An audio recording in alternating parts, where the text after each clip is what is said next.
Assalamualaikum warahmatullahi wabarakatuh, sahabat BGP yang masih setia mengikuti perjalanan kami. Saya bersama dengan Bapak Pengawas Pak Riyadi ya, dengan Pak Haji Boy.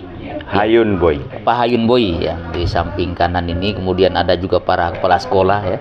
Dari sekolah mana Pak? Sekolah tuan rumah. Tuan rumah Al Hilal ya. Bapak? Al Hilal juga. SD Negeri 10 Pulau. Kemudian SD Al Hilal Namlea Bapak? Lamahan. Hah? Lamaha. Oh, Lamaha. Oke, baik. Bapak? SD Negeri 10, SD Negeri 8 Pulau. SD Negeri 8 Pulau. Ibunya? SD Negeri 5 Pulau. Ibu? SD Negeri 7 Pulau. Oh, Pegunungan Pulau. Oh, jauh dari sini ya. Bapaknya? SD Negeri 3 Pulau. SD Negeri 3 Pulau. Baik, masih ke sana ya. Iya. Oh, sebelum Wamlana itu ya. Wamlana ke sana. Oke. Sebelum Wamlana memang. Iya. Oh, Bapak? SD Negeri 6 Pulau Pegunungan. 6 Pulau Pegunungan. Oh, 15 kilo dari sini. Luar biasa ini. Bapak Ibu luar biasa berkumpul para kepala sekolah untuk satu tujuan ya, memberikan pemahaman ilmu ya kepada para guru. Ini sebenarnya para guru ini bisa berkumpul ini karena semangat dari Bapak Ibu kepala sekolah. Dan tentu saja leadernya ini, penggeraknya adalah para pengawas ini. Dan inilah fungsi pengawas sesungguhnya betulnya. Ya. Pengawas bukan hanya cuman datang saja, bertamu dan setelah itu selesai ya. Dan ini fungsi pengawas benar-benar terlihat di Pulau Buru ini yang memang ini perlu disebarkan kepada teman-teman di luar sana ya, di Maluku khususnya dan bahkan di luar Pulau Maluku Indonesia ya terutama, bahwa kita di Maluku masih punya semangat yang ini menjadi modal penting sekali untuk kita maju setara dengan pendidikan di daerah lain. Oke. Pak Kepsek mungkin bisa cerita, Pak Pengawas ya, Pak Yadi mungkin bisa cerita awal mula sampai kemudian sampai pada titik ini. Baik Pak, terima kasih Pak Kepala yang saya hormati, kepala-kepala sekolah dan teman pengawas yang hadir pada kesempatan ini. Sebenarnya ide ini berawal dari keprihatinan kami pengawas melihat teman-teman guru di lapangan itu minimnya informasi terkait kurikulum Merdeka. Maka dengan inisiatif saya belajar diklat mandiri, pelatihan mandiri bagaimana tentang kurikulum Merdeka itu. Kemudian ini saya belajar mandiri dalam kapasitas sebagai pengawas ya, bukan guru, sebagai pengawas. Akun yang saya aktifkan juga akun pengawas punya, akun dinas, bukan akun guru, akun dinas.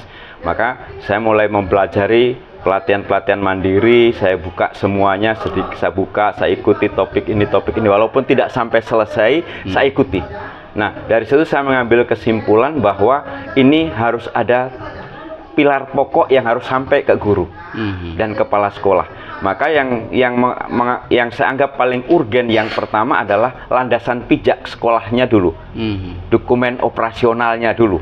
Maka sekolah harus punya dokumen operasionalnya, kurikulum operasionalnya. Kemudian yang kedua, bahwa untuk pembekalan awal guru mengajar dia harus tahu dulu CP itu apa.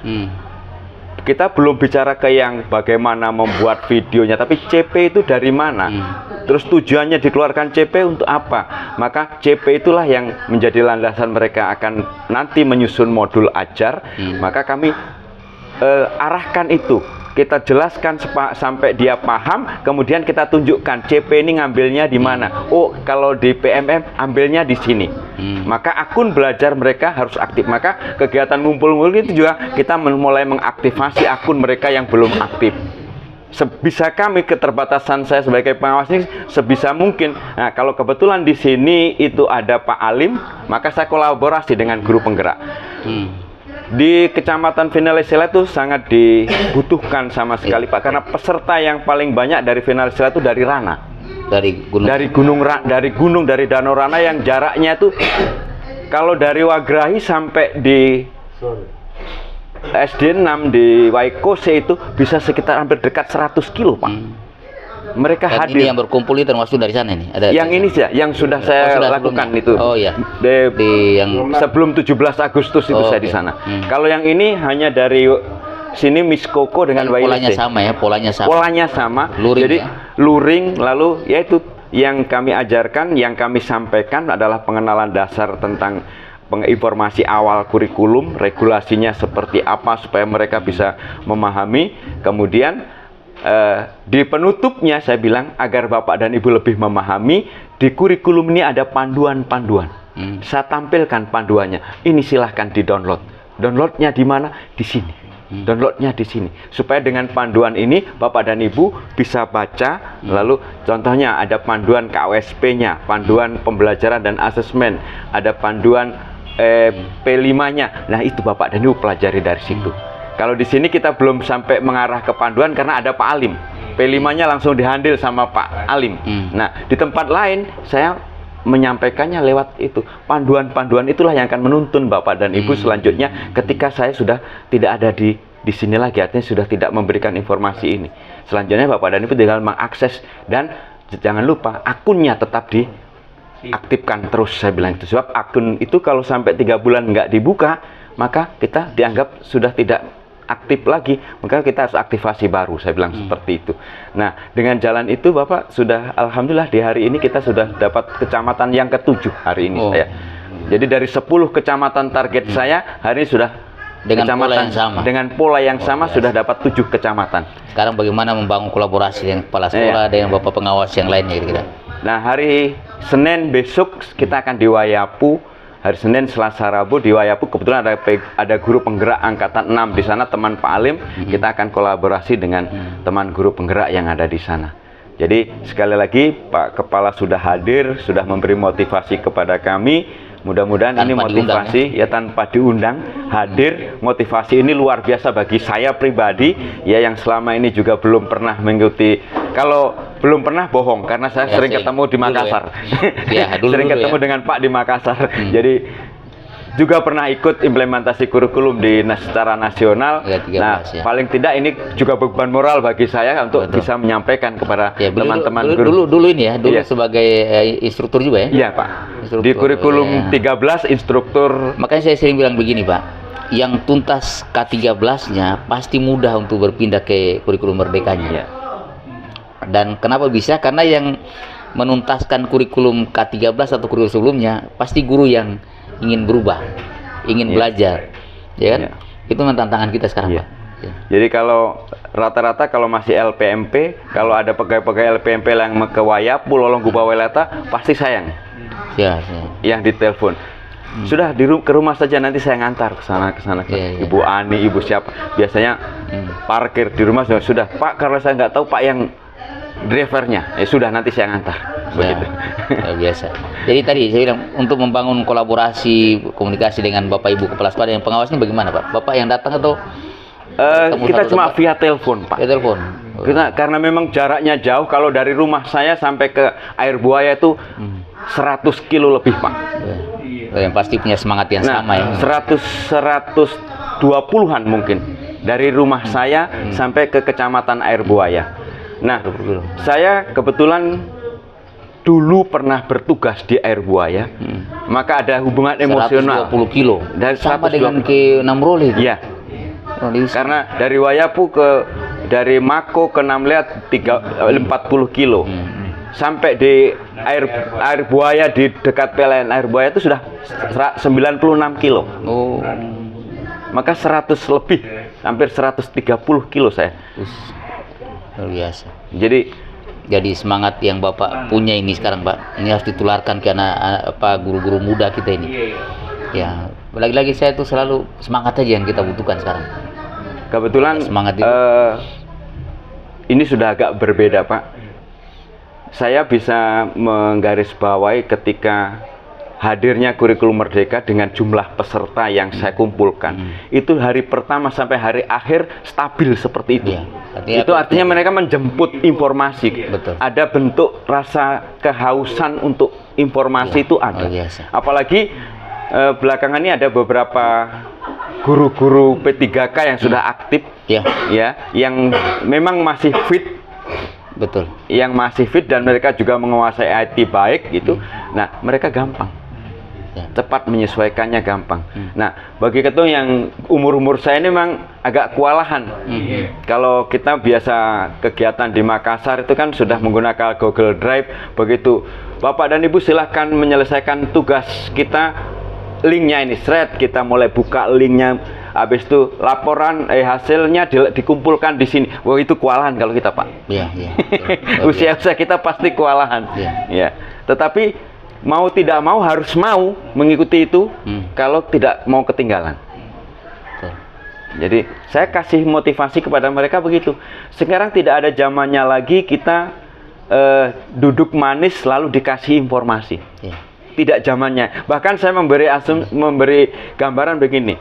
Guru-guru ini orang di pusat sana menganggap bahwa kita ini orang dewasa. Orang dewasa itu beda dengan anak-anak. Kalau anak-anak waktunya mandi, maka ayo kita mandi. Orang dewasa mau mandi mau tidak terserah. Karena mereka sudah tahu bahwa fungsinya mandi apa. Kembali ke guru, kita dianggap guru dewasa. Guru dewasa itu sudah tahu bahwa sebelum mengajar dia harus belajar dulu. Betul. Maka kalau Bapak dan Ibu tidak mau belajar, Jangan mengajar. jangan mengajar. Karena pasti tidak akan sinkron dengan informasi yang ada hari ini. Betul. Maka harus belajar supaya kita tetap, istilah sekarang, update informasi. Informasi. Ya. Termasuk informasi tentang anak juga. Tentang anak juga. Jadi memang ini perlu diingatkan guru-guru kita, Pak. Kan terakhir Jadi, kita Zoom hari apa itu kan akun guru-guru di Kabupaten Buru ini baru 52, berapa yang aktif. Ya. Kita Zoom dengan BPMP itu. Nah, saya dorong agar mereka Iya. aktifkan Di sini kan akun. ada co-kaptennya, Pak. Untuk, Ada. Iya, perlu diajak juga itu. Perlu diajak untuk ikut bersama Bapak. Jadi sembari jalan untuk IKM-nya, tuntas juga belajar ID-nya. Jadi ini kan fenomena akhir-akhir ini, Bapak Ibu kan ya, kita ini sebetulnya membuat guru-guru ini waspada dalam pengertian bukan berarti ada bahaya apa, bukan, tetapi kalau itu tidak disambut bahaya memang. Justru yang Misalkan seperti jadi guru ya, maaf ya ini. Jadi guru-guru kita ini perlu diingatkan untuk sebelum mengajar cerita tentang mata pelajaran yang diajarkan hari itu, perlu luangkan waktu untuk cari tahu anak ini kondisi apa sekarang dia. Ada dalam kondisi apa kan? Banyak. Misalkan paling baru itu terjadi di daerah Sulawesi ya, yang karena kelalaian, boleh kata itu kelalaian guru. Dia tidak sempat menanyakan keadaan anaknya yang ternyata sedang bermasalah dengan sepupunya apa kakaknya itu ya di rumah, dan datang dia ke dalam sekolah, dalam kelas, bahkan dengan enaknya menusuk orang anak, ya kan? Bayangkan itu yang harusnya dia aman di rumah ternyata tidak menjadi ini. Maka sekolah inilah yang menjadi salah satu lokasi tempat di mana anak itu bisa berbagi. Makanya tidak boleh guru itu menempatkan diri sebagai orang yang ditakuti, ya. Membuka diri untuk anak itu bisa berbagi. Apalagi ini juga sejalan dengan semangat episode 25 Merdeka Belajar tentang penanganan kekerasan di satuan pendidikan kan. Sekarang ini menggunakan IT dan segala macamnya, itu jangan berpikir ketika kurikulum ini semua serba IT, semua serba IT. Ini sudah sampai ke titik ini. Jadi begini, ini contoh paling nyata lah kira-kira kasih guru ya. Jadi Pak Alfi saya sudah sekarang pikir-pikir betul juga. Kurikulum sebetulnya itu kan tidak berubah, menyesuaikan saja. Ya kan? Betul kan? Kalau kemarin sama saya kasih begini, penyempurnaan. HP itu fungsinya HP, Pak. HP, menelpon. Dari dulu juga menelpon kan? Tapi dulu telepon pakai HP, pakai senter. Coba sekarang, Pak. WA pakai senter nggak mungkin kan? Nggak mungkin kan WA pakai HP zaman dulu kan? Maka harus ganti HP supaya bisa berfungsi juga WA. Bisa telepon WA, tapi tetap nama HP, tetap nama HP. Mau Tapi mundur nggak HP-nya, mungkin kan, Pak? HP-nya menyesuaikan dengan situasi sekarang, perkembangan teknologi kan. Dan guru itu memang juga harus menyesuaikan, Pak. Kalau di daerah katakanlah di mana ya, di Ambalau, karena jaringan memang terbatas ya, Mungkin anak-anak itu mau buka YouTube agak susah. Jadi kalau dia mau belajar sesuatu, bikin tugas misalkan, dia lihat di YouTube susah, cari karena sinyal. Tapi di sini kan bisa jadi anak-anak itu yang kreatif itu, dia nonton ke muka. Sudah mendahului kita gitu. Dia tinggal cari temanya apa, lalu dia ketemu guru yang hebat-hebat dari daerah lain, lalu datang dengan modal dia itu berhadapan dengan guru yang sedang belajar. Begitu dia mengajar, dalam hati anak itu mungkin karena dia kayak sem begini kan, ini sem begini, dia mau bilang Malu sem begitu, tapi dia bilang teman, beta tulis begitu sem begitu, beta lihat di sini begini. Apa yang terjadi, Pak? Jadi gunjingan guru itu jadi gunjingan dari antara anak-anak ini. Masih mending itu, ya, atau mungkin masih mending kalau ibu guru, mohon maaf, kalau beta lihat di YouTube yang ini begini. Bayangkan kalau guru itu tidak siap secara mental, pasti langsung. Maka memang guru harus belajar. Nah, sumber belajar yang sekarang yang paling valid ya, yang diakui itu adalah PMM. Di sana tersedia bahan ajar, segala macam diceritakan di sana itu ada di situ. Nah, Bapak Ibu kepala sekolah kan saya nggak ada kewajiban mengajar. Tadi punya kewajiban untuk menuntun guru-guru kita ini supaya masuk di situ. Bapak Ibu kepala sekolah pastikan bahwa semua guru-guru kita ini termasuk Pak kepala sekolah sudah login di PMM. Ya, seperti beliau saya pengawas yang tidak wajib masuk PMM tapi masuk di PMM karena punya akun belajar ID-nya. Jadi Bapak Ibu juga harus masuk mengawal mereka. Itu saya ada cerita buku-buku begini saya ada lah ya. Oke? Jadi ada semua ada sumber di situ. Saya perlu susah-susah juga tinggal ini ada video apa, tinggal ambil putar di depan itu sudah selesai. Betapa mudahnya. Itu Pak ya. Bisa kan replikasi ya? Boleh. Bahkan ada video pembelajaran yang kita sulit menemukan mengajar materi ini. Di situ ada contoh inspirasi yang bisa kita lihat. Oh, cara mengajarnya begini ternyata. Ada video-video inspirasinya ya. Jadi kalau ini kan masalah suka tidak suka ini biasanya kembali ke gurunya. Kalau dia sudah suka gurunya, pelajaran susah apapun dia mau belajar. Betul itu. Apapun semudah apapun pelajaran itu kalau dia suka guru, saya akan. Kebetulan kita pernah jadi guru, Pak. Dan guru kimia. Ya, guru kimia. Dulu belum pernah belajar, belum ada kurikulum merdeka ini belum.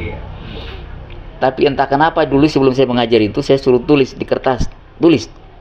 Jadi pertama memang perkenalan. Kimia. Kali ini Mansur ingin ajar. Nama Mansur tuh. Kalau ingin mengerti ikuti ajaranku. Sepakat. Satu kelas berapa? 78 orang sampai 85 orang. Kalau yang pernah mengajar di situ. 78 sampai 87 orang. Bayangkan mengajar apa kalau model begitu? Yang di Galunggung itu, Pak. Di Galunggung itu. Karena berkumpul semua di situ. Jadi kalau mengajar anak-anak murid begitu, beta bilang dulu Pak Watik ya, almarhum kepala sekolah. Kasihkan saya sekolah yang kelas yang paling baik dan sekolah yang kelas yang paling dianggap jelek. Kan dulu kan 21, 22 pasti anak-anak baik-baik itu. Untuk yang sedikit nakal-nakal tuh paling nakal di kelompokan paling ujung. Jadi paling ujung tuh paling nakal pasti. Zaman itu. Jadi tiba di kelas yang paling ujung ini, yang kelas 216, 217, apa 15, 16 itu. Itu yang terjadi apa? Disampaikan guru-guru senior itu. Pak, nanti Bapak mengajar sini hati-hati. Karena anak-anak ini paling nakal katanya. Jadi nakal bagaimana Ibu? Kalau mau keluar lewat jendela. Masuk keluar lewat jendela saja. Oh begitu. Satu informasi tahu. Maka saya lakukan itu. Satu hal yang saya lakukan. Dia bilang, anak-anak, ini apa? Pintu, Pak. Oh, apa itu pintu? Maka harus tahu lewat jendela tuh. Apa ini pintu? Ah, Pak Guru ini pura-pura tanya saja. Ini kan tempat keluar masuk. Ah, siapa lagi? Tempat masuk keluar. Oke, siapa lagi gitu kan? Gitu. Terakhir sudah ini. Kalau ini Ada yang ketawa, ada yang senyum, ada yang ketawa, ada sudah macam-macam sudah responnya tuh. Artinya sudah merasa. Kalau sudah mulai merasa. Nah, ini jendela untuk apa? Ya, pastilah Pak, itu kan bukan untuk mas keluar. Nah, kita bersepakat yang keluar masuk jendela cuman angin, ada kucing, ya mungkin juga ada cicak atau apa, atau setan. Nah, silakan pilih yang mana ini, pilih lewat jendela atau ini. Oh, lewat pintu Pak. Oke, lewat pintu selama saya mengajar tidak perlu minta izin, masuk keluar bikin diam, jangan mengganggu yang lain. Itu Pak, dia masukkan pintu biasa di kelas ke depan begitu, tidak mungkin dia langsung masuk, pasti dilewati kita. Cuma sekali dua kali Pak dilewati itu, untuk menunjukkan eksistensinya bahwa dia memang jago di kelas itu. Kedua kalinya semua malu hati, ya, malu hati. Begitu juga kalau misalkan mengajar ini Pak, ini Bapak pengalaman pasti lebih banyak. Ya, karena kimia itu paling dibenci. Tulis soal depan, lalu ke belakang di anak-anak nakal-nakal nih Bapak. Sambil tulis soal, bikin Pak, sing ada kertas Pak, pinjam kertas, kasih pinjam kertas. Kertas, pasnya ada pena, pinjam pena, kasih pena dia pinjam. Tapi dapat bully dari teman-temannya, pergi sekolah sih bawa pena, sih bawa pensil. Sudah, tenang, tidak usah khawatir. Penting sudah pena tuh, pena. Tulis sambil tulis Pak. Tulis ini. Tulis. Sudah, oke. Tulis papan. Ih Pak, tulis papan. Bapak guru yang bilang. Bapak guru yang bilang kalau ada yang bikin. Maju begitu dia maju depan Pak, apa yang terjadi? Satu kelas tepuk tangan. Ini kepala gengnya nih. Tepuk tangan Pak. Oh, itu. Dia bangga itu, dia naik itu, dia tulis yang ditulis di situ. Besoknya, Pak Guru, besok begitu lagi. Tapi jangan bilang teman-teman, oh tenang aman. Setidak-tidaknya dia punya perhatian Pak. Lama-lama ternyata dia yang paling hebat di situ. Itu luar biasa. Jadi memang itu guru-guru, Bapak Ibu guru ini memang punya segala macam cara untuk mengukir cita-cita baik begitu. Itu pengalaman sepintas pernah jadi memang kemampuan awal itu perlu dijajaki. Ini kalau pengalaman begitu sama ketika saya pulang pindah tugas dari Air Buaya masuk ke Mako, saya tidak dikasih kelas sama kepala sekolah. Ya. Karena dianggap guru baru pindah. Guru baru. Tidak. Saya diam 1 bulan kemudian yang guru ditugaskan di kelas 2 ini sering terlambat. Sering terlambat gitu. Lalu saya menghadap ke kepala sekolah, Pak, izin kalau boleh saya mengajar di kelas 2. Pak Riyadi bisa, akan saya usahakan. Begitu saya dikasih tugas sebagai wali kelas 2, ini pentingnya tes awal diagnostik. Saya mulai tes awal dari 33 siswa di kelas 2 itu ternyata sekian yang sudah mengenal huruf. Walaupun sudah naik ke kelas 2, sekian yang belum tahu baca sama sekali. Yang belum tahu baca sama sekali itulah ada 8 anak itu yang saya datang ke rumah mereka masing-masing. Pak, karena kelas 2 ini masuk siang, ruang kelasnya tidak cukup. Setelah kelas 1 pulang, baru kelas 2 pulang. Baru kelas 2 masuk. Tapi saya izin ke orang tuanya, besok anak ibu datang berangkat ke sekolah sama-sama anak di kelas 1. Saya ceritakan masalahnya. Saya akan bimbing khusus mereka. Setelah saya bimbing khusus mereka 3 bulan saja Pak, dia melampaui yang lain. Maka gambaran kesimpulannya apa? Sebenarnya diferensiasi yang tadi disampaikan Pak Afi ini penting. Lah diferensiasi dari mana? Dari tes awal. Iya. Jadi tes diagnostik pengenalan dasar awal itu perlu guru lakukan terus, terutama agar di SD, terutama di SD, agar mengajar itu kita tidak salah arah. Jangan dipukul rata bahwa oh ini satu kelas berarti mengajarnya, tidak bisa. Dan ini ada di kurikulum Merdeka, Pak. Nah, saya sudah menerapkan di tahun 95. Diagnostik awal itu. Setelah diserai kelas 2, saya mulai membedakan, oh ternyata dari 33 anak saya, sekian yang membacanya lancar. Jadi perlu itu. Saya kemarin selalu gambarkan, usahakan Bapak dan Ibu sesusah apapun, tapi sebelum Bapak dan Ibu memulai pembelajaran itu, lihat dulu kemampuan awal siswa. Supaya Bapak dan Ibu mengajar terarah. Jangan sampai karena sudah diajar-ajar sing bisa, misalnya bapak ibu emosi, ya timbul emosi, bukan Caranya. menyelesaikan masalah, tapi malah justru membuat masalah baru nanti akhirnya. Iya, Jangan gitu. iya, luar biasa. Jadi ini singkat cerita Bapak toh. Artinya pergerakan ini kan berangkat dari inisiatif mandiri ya, mandiri dari guru, dari pengawas ya, tentu dari pengawas, kepala sekolah.